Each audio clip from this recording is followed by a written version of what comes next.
In the heart of a forgotten forest, where the trees whispered secrets and shadows danced, stood an old Victorian house. It had been abandoned for years, its windows dark and lifeless, save for a single flickering light in an upstairs room.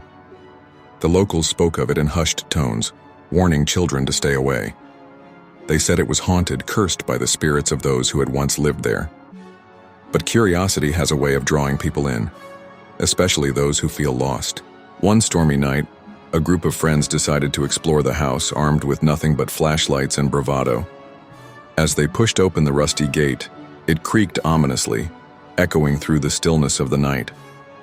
They stood at the entrance, hearts racing, laughter masking their fear. "It's just an old house," one of them said, trying to sound brave. But as they stepped inside, the air grew heavy, thick with dust and the scent of decay. The hallway stretched before them, dark and foreboding.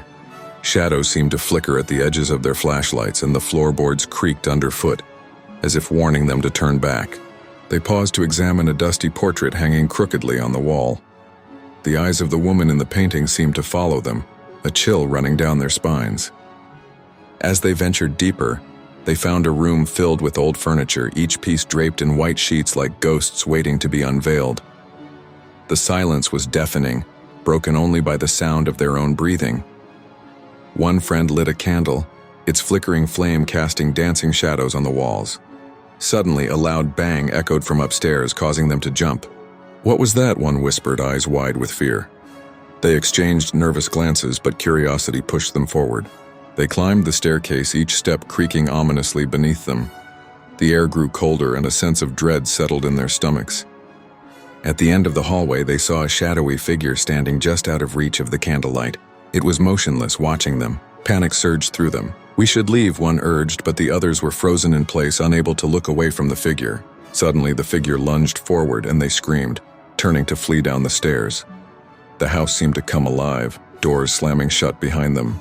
They raced through the dark hallway, the shadows closing in, their hearts pounding in their chests. The front door felt impossibly far away. With one final push, they burst through the front door and into the night air, gasping for breath.